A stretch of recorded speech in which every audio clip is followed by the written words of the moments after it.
I was talking about Matthew 4. ತಿರುಗಿಸ್ಕೊಳ್ರಿ, ನಾನು ಮತ್ತಾಯ 4ನೇ ಅಧ್ಯಾಯದ ಬಗ್ಗೆ ಮಾತನಾಡ್ತಿದ್ದೆ. When Jesus saw that Herod had locked up John, what did Jesus do? ಹೆರೋದನು ಯೋಹಾನನನ್ನು ಸೆರೆಮನೆಗೆ ಹಾಕಲ್ಪಟ್ಟಿದ್ದಾನೆ ಎಂಬುದನ್ನು ಯೇಸು ನೋಡುವಾಗ ಯೇಸು ಏನು ಮಾಡಿದರು? It says here in verse 23. 23ನೇ ವಚನದಲ್ಲಿ ಈ ರೀತಿಯಾಗಿ ಹೇಳುತ್ತೆ, Jesus began to proclaim the gospel of the kingdom. ಯೇಸು ರಾಜ್ಯದ ಸುವಾರ್ತೆಯನ್ನ ಸಾರುವುದನ್ನ ಪ್ರಾರಂಭಿಸಿದರು ಎಂಬುದಾಗಿ ಇಲ್ಲಿ ಹೇಳುತ್ತೆ. The gospel of the kingdom. ರಾಜ್ಯದ ಸುವಾರ್ತೆ. The gospel of God's government over our life. ನಮ್ಮ ಜೀವಿತದ ಮೇಲೆ ದೇವರ ಸರ್ಕಾರದ ಕುರಿತಾದ ಸುವಾರ್ತೆ. The gospel of humble submission to God's wisdom, even if I can't understand anything about it. ನನಗೆ ಅದರ ಬಗ್ಗೆ ಏನೂ ಅರ್ಥ ಆಗಲಿಲ್ಲ ಅಂದ್ರೂ ಕೂಡ ದೇವರ ಜ್ಞಾನಕ್ಕೆ ದೀನತೆಯಿಂದ ಅಧೀನವಾಗುವಂತ ಸುವಾರ್ತೆ. That's the government of God. I can't understand your wisdom, Lord. ಅದೇ ದೇವರ ಸರ್ಕಾರ. ಕರ್ತರೇ, ನಿನ್ನ ಮಾರ್ಗಗಳನ್ನು ನಾನು ಅರಿಯಲು ಆಗುವುದಿಲ್ಲ, but I submit to it. ಆದರೆ ನಾನು ಅದಕ್ಕೆ ಅಧೀನನಾಗುತ್ತೇನೆ. Jesus preached it. ಯೇಸು ಅದನ್ನ ಸಾರಿದರು. Because John the Baptist was tied down, Jesus preached it. ಯೋಹಾನನು ಸೆರೆಮನೆಗೆ ಹಾಕಲ್ಪಟ್ಟಿದ್ದನು, ಅದಕ್ಕೆ ಯೇಸು ಸ್ವಾಮಿ ಅದನ್ನ ಸಾರಿದರು. When Jesus rose up from the dead, as we saw, again he was preaching about God's kingdom. ಯೇಸು ಸ್ವಾಮಿ ಮರಣದಿಂದ ಎಬ್ಬಿಸಲ್ಪಟ್ಟಾಗ ಮತ್ತೊಮ್ಮೆ ದೇವರ ರಾಜ್ಯದ ಕುರಿತಾಗಿ ಸಾರಿದರು. And when Jesus went up to heaven, the apostles began to preach God's kingdom. ಯೇಸು ಸ್ವಾಮಿ ಪರಲೋಕಕ್ಕೆ ಹೋದಾಗ ದೇವರ ರಾಜ್ಯದ ಕುರಿತಾಗಿ ಅಪೊಸ್ತಲರು ಸಾರಲು ಪ್ರಾರಂಭಿಸಿದರು. See Acts of the Apostles. ಅಪೊಸ್ತಲರ ಕೃತ್ಯಗಳನ್ನ ನೋಡ್ರಿ. See Acts of the Apostles and chapter. Let's go to the last chapter. ಅಪೊಸ್ತಲರ ಕೃತ್ಯಗಳ ಕಡೆ ಅಧ್ಯಾಯಕ್ಕೆ ಹೋಗ್ರಿ. Acts 28. ಅಪೊಸ್ತಲರ ಕೃತ್ಯಗಳು 28ನೇ ಅಧ್ಯಾಯ. How does the gospel Acts of the Apostles end? ಹೇಗೆ ಅಪೊಸ್ತಲರ ಕೃತ್ಯಗಳು ಮುಕ್ತಾಯಗೊಳ್ಳುತ್ತದೆ? Acts 28. ಅಪೊಸ್ತಲರ ಕೃತ್ಯಗಳು 28ನೇ ಅಧ್ಯಾಯ verse 30. 30ನೇ ವಚನ. Paul lived 2 years in his own rented house. ಪೌಲನು ತನ್ನ ಬಾಡಿಗೆ ಮನೆಯಲ್ಲಿ 2 ವರ್ಷ ವಾಸಿಸಿದನು. Welcomed all who came to him. ಆತನ ಬಳಿಗೆ ಬಂದಂತವರೆಲ್ಲರನ್ನು ಸ್ವಾಗತ ಕೋರಿದನು. And what did he preach? ಏನು ಆತನು ಸಾರಿದ್ದು? The kingdom of God.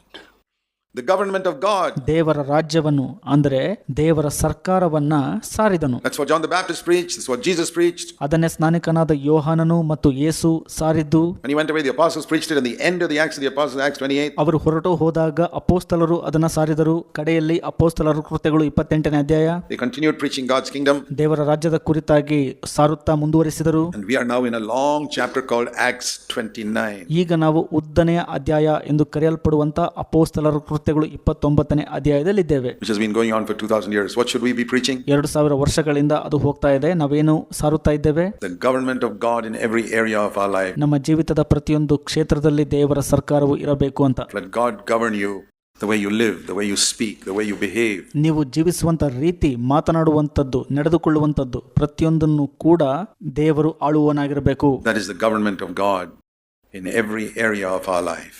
ಅದೇ ದೇವರ ಸರ್ಕಾರವು ನಮ್ಮ ಜೀವಿತದ ಪ್ರತಿಯೊಂದು ಕ್ಷೇತ್ರದಲ್ಲಿ ಇರುವಂತದ್ದಾಗಿದೆ.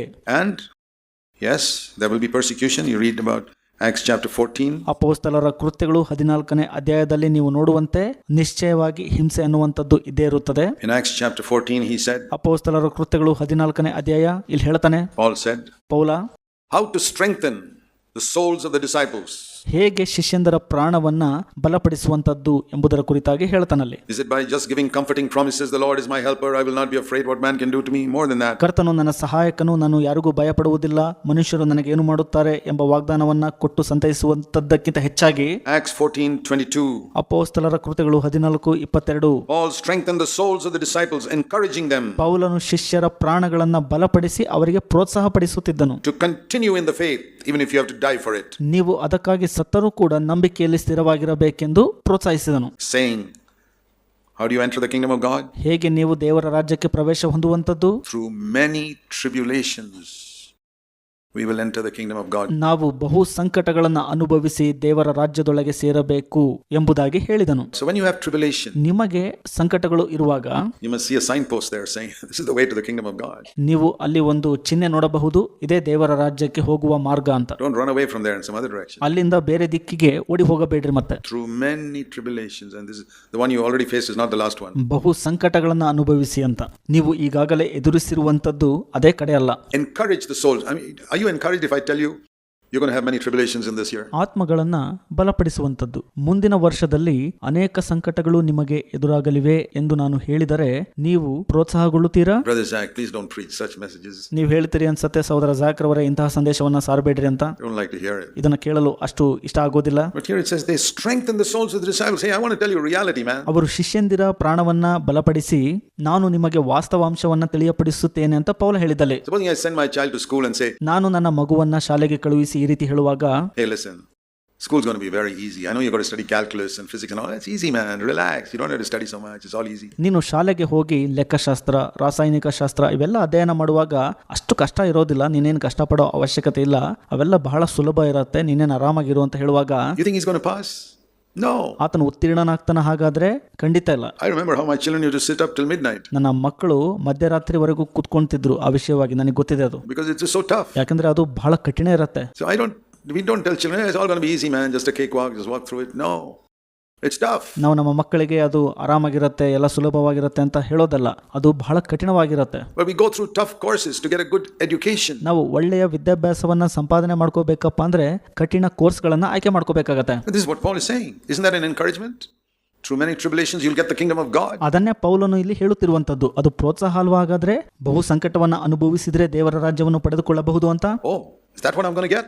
Wonderful. ಅದನ್ನ ನಾನು ಪಡೆದುಕೊಳ್ತೀನಿ, ಹಾಗಾದ್ರೆ ಇದು ಅದ್ಭುತ ಅಂತ ಹೇಳುವಂತದ್ದು. ಹಾಗಾದ್ರೆ We enter God's kingdom where God's rule covers my life and I'm a blessing to other people. ಇದರ ಮುಖಾಂತರ ದೇವರ ರಾಜ್ಯವನ್ನ ಪ್ರವೇಶ ಹೊಂದುವಂತದ್ದು. ದೇವರ ನಿಯಮವು ನನ್ನ ಜೀವಿತವನ್ನ ಮುಚ್ಚಿಕೊಂಡಿರುತ್ತದೆ. ನಾನು ಇತರರಿಗೆ ಆಶೀರ್ವಾದ ನಿಧಿಯಾಗಿರ್ತೀನಿ. I'm willing to face any tribulation for that. ನಾನು ಅದಕ್ಕಾಗಿ ಎಂತಹ ಸಂಕಟಗಳನ್ನು ಕೂಡ ಎದುರಿಸಲು ಮನಸ್ಸುಳ್ಳವನಾಗಿರುತ್ತೇನೆ. You must be willing.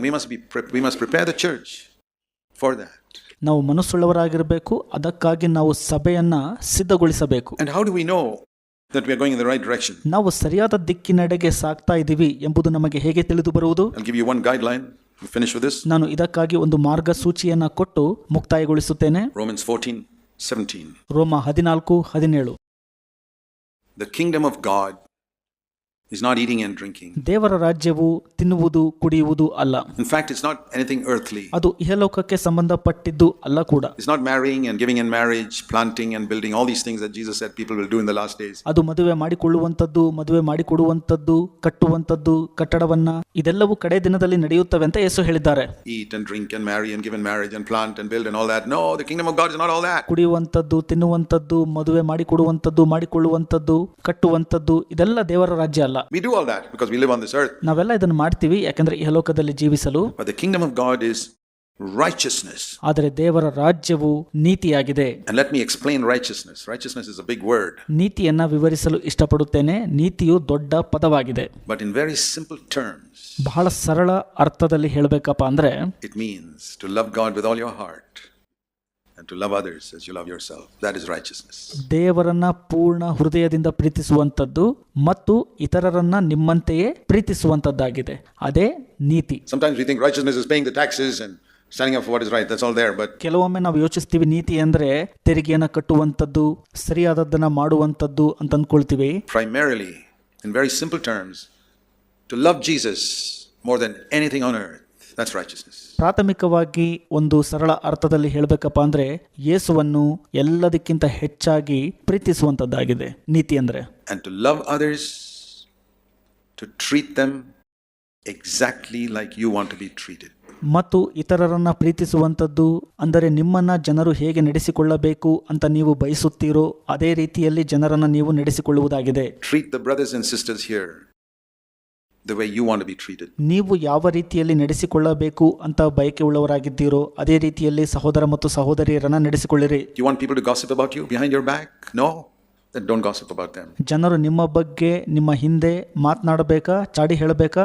ಇಲ್ಲ, ನೀವು ಕೂಡ ಇತರರ ಬಗ್ಗೆ ಹಾಗೆ ಮಾಡಬೇಡ್ರಿ. Treat the servant in your home. ನಿಮ್ಮ ಮನೆಯಲ್ಲಿನ ಸೇವಕರನ್ನ ಈ ರೀತಿಯಾಗಿ ನಡೆಸಿಕೊಳ್ಳ್ರಿ. The servant, that one lower in society. ಸಮಾಜದಲ್ಲಿ ಬಹಳ ಕೆಳಮಟ್ಟದಲ್ಲಿರುವಂತವರು ಸೇವಕರಾಗಿರ್ತಾರೆ, ಅಂದ್ರೆ ದಾಸರು. The way you like to be treated by your boss in your place of work. ನೀವು ಕೆಲಸ ಮಾಡುವಂತ ಸ್ಥಳದಲ್ಲಿ ನಿಮ್ಮ ಯಜಮಾನನಿಂದ ಯಾವ ರೀತಿ ನೀವು ನಡೆಸಿಕೊಳ್ಳಬೇಕು ಅಂತ ಇಷ್ಟಪಡ್ತೀರೋ ಅದೇ ರೀತಿ ನಿಮ್ಮ ಸೇವಕನೊಟ್ಟಿಗೆ ನಡೆದುಕೊಳ್ಳ್ರಿ. How do you want your boss to treat you? ಹೇಗೆ ನಿಮ್ಮ ಯಜಮಾನನು ನಿಮ್ಮನ್ನು ನಡೆಸಿಕೊಳ್ಳಬೇಕು, treat your poor servant at home the same way. ನಿಮ್ಮ ಮನೆಯಲ್ಲಿನ ಬಡ ಸೇವಕರನ್ನ ಅದೇ ರೀತಿಯಾಗಿ ನಡೆಸಿಕೊಳ್ಳಿರಿ. Do you like your boss to give you a bonus once in a while?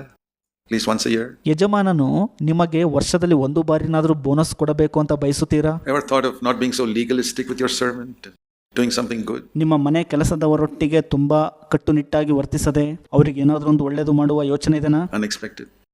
Because you're a Christian. Because you follow Jesus.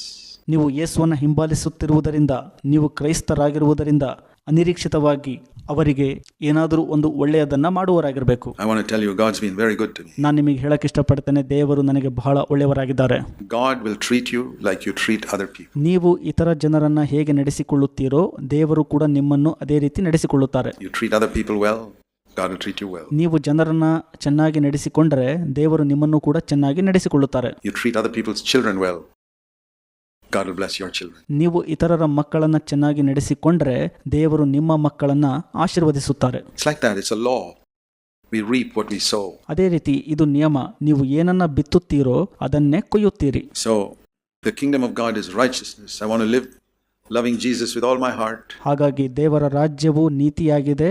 ನಾನು ಯೇಸುವನ್ನ ಪೂರ್ಣ ಹೃದಯದಿಂದ ಪ್ರೀತಿಸುತ್ತೇನೆ. I want to treat everybody in the world exactly like I want to be treated myself. I don't want to be legalistic and strict. ನಾನು ಧಾರ್ಮಿಕನು ಅಥವಾ ಕಠಿಣನು ಆಗಿ ವರ್ತಿಸದೆ ನಾನು ಹೇಗೆ ನಡೆಸಿಕೊಳ್ಳಬೇಕು ಜನರಿಂದ ಅಂತ ಬಯಸುತ್ತೇನೋ ಲೋಕದಲ್ಲಿನ ಎಲ್ಲಾ ಜನರನ್ನು ಅದೇ ರೀತಿಯಾಗಿ ನಡೆಸಿಕೊಳ್ಳುತ್ತೇನೆ. I want to be strict for hygiene. ನಾನು ಶುಚಿತ್ವದ ವಿಷಯಕ್ಕೆ ಬಂದಾಗ ಬಹಳ ಕಟ್ಟುನಿಟ್ಟಾಗಿ ಇರ್ತೇನೆ. You know, we don't want rats and cockroaches running around our house. We want to be clean. Same way spiritually, I want to be clean. ನಮ್ಮ ಮನೆಯಲ್ಲಿ ಜಿರಳೆಗಳು, ಇಲಿಗಳು ಓಡಾಡದಂತೆ ಹೇಗೆ ಶುಚಿಯನ್ನು ಕಾಪಾಡಿಕೊಳ್ಳುತ್ತೇನಲ್ಲ, ಆತ್ಮಿಕವಾಗಿ ಕೂಡ ನಾನು ಅದೇ ರೀತಿ ಶುಚಿತ್ವವನ್ನು ಕಾಪಾಡಿಕೊಳ್ಳಬೇಕು. But not legalistic.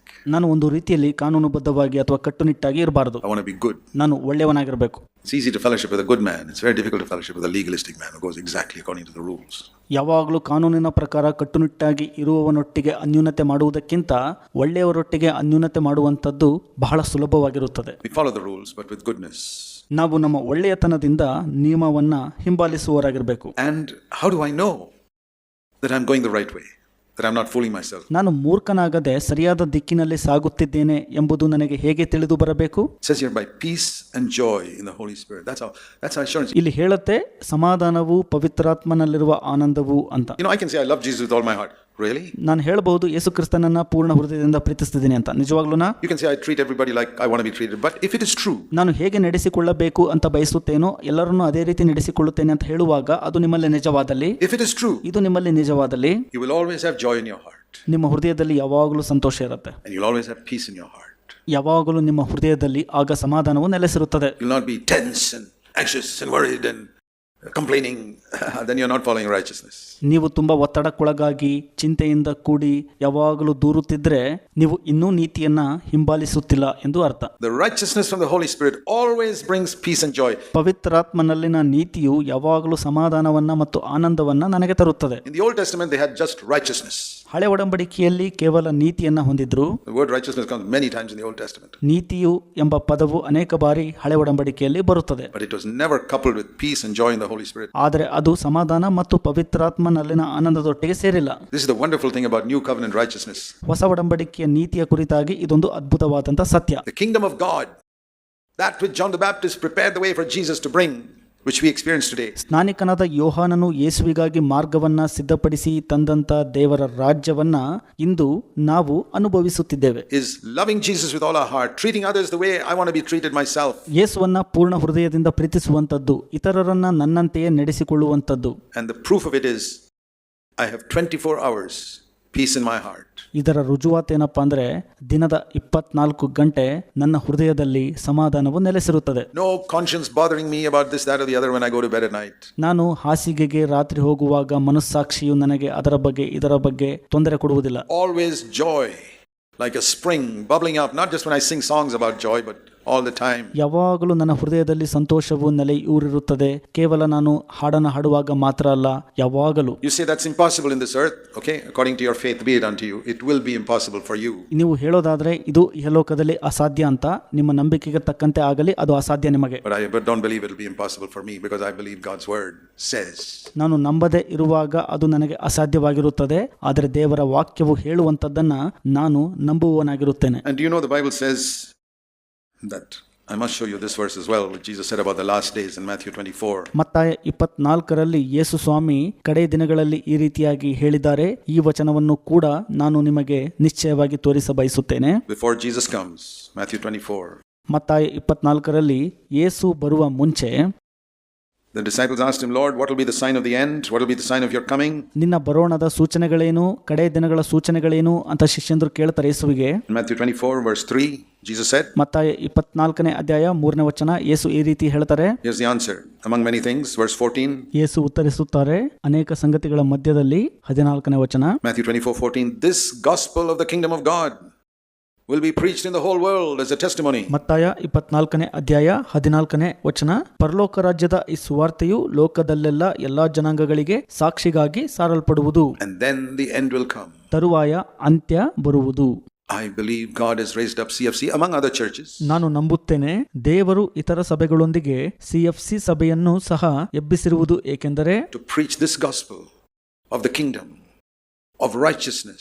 ಈ ಒಂದು ದೇವರ ರಾಜ್ಯದ ನೀತಿಯ ಸುವಾರ್ತೆಯನ್ನ ಸಾರುವುದಕ್ಕಾಗಿ, not of money making and health, but of righteousness, of loving Jesus with all our heart. ಹಣ ಮಾಡುವಂಥದ್ದು, ಆರೋಗ್ಯ ಗಳಿಸುವಂಥದ್ದು ಅಲ್ಲ, ನೀತಿಯನ್ನ ಹೊಂದುವಂಥದ್ದು, ಅಂದರೆ ಪೂರ್ಣ ಹೃದಯದಿಂದ ಯೇಸುವನ್ನ ಪ್ರೀತಿಸುವಂಥದ್ದು. And treating others the way we want to be treated. ನಾವು ಯಾವ ರೀತಿ ನಡೆಸಿಕೊಳ್ಳಬೇಕು ಅಂತ ಬಯಸುತ್ತೇವೋ ಅದರಂತೆ ಜನರನ್ನ ನಡೆಸಿಕೊಳ್ಳುವುದು. Which results in peace and joy in the Holy Spirit. ಅದರ ಫಲಿತಾಂಶವು ಸಮಾಧಾನವು, ಪವಿತ್ರಾತ್ಮನಲ್ಲಿನ ಆನಂದವೂ ಆಗಿರುತ್ತದೆ. This good news will be preached in all the nations. It's being preached in India. ಈ ಒಂದು ಸುವಾರ್ತೆಯು ಎಲ್ಲಾ ಜನಾಂಗದಲ್ಲಿ, ಅಂದರೆ ಭಾರತ ದೇಶದಲ್ಲಿ ಸಾರಲ್ಪಡಬೇಕಾಗಿದೆ. Thank God for it. ಅದಕ್ಕಾಗಿ ನಾನು ದೇವರಿಗೆ ಕೃತಜ್ಞತೆ ಹೇಳುತ್ತೇನೆ. And then the end will come. ನಂತರ ಅಂತ್ಯವು ಬರುತ್ತದೆ. We are doing a tremendous work for God, and you can do it, brother, sister. ನಾವು ದೇವರಿಗಾಗಿ ಅದ್ಭುತ ಕಾರ್ಯವನ್ನ ಮಾಡುತ್ತಿದ್ದೇವೆ, ನೀವು ಕೂಡ ಮಾಡಬಹುದು ಪ್ರಿಯ ಸಹೋದರ ಮತ್ತು ಸಹೋದರಿಯರೇ. If you can't preach yourself, you can give somebody a book that you can pick up from the bookstall. ನೀವು ಬೋಧನೆ ಮಾಡ್ಲಿಕ್ಕಾಗ್ಲಿಲ್ಲ ಅಂದ್ರೆ ಆ ಒಂದು ಪುಸ್ತಕ ಮಳಿಗೆಯಿಂದ ಪುಸ್ತಕವನ್ನ ತೆಗೆದುಕೊಂಡು ಇತರರಿಗೆ ಕೊಡಬಹುದಾಗಿದೆ. Or a CD or a DVD, or direct him to one of our CFC videos. CD ಅಥವಾ DVDಯನ್ನು ಕೊಡುವಂಥದ್ದು, ಅಥವಾ ಅವರನ್ನ CFCಯ ವಿಡಿಯೋಗಳನ್ನು ನೋಡುವಂತೆ ನಡೆಸುವುದಾಗಿದೆ. There are many ways in which we can spread the kingdom of God if we use our mind a little bit.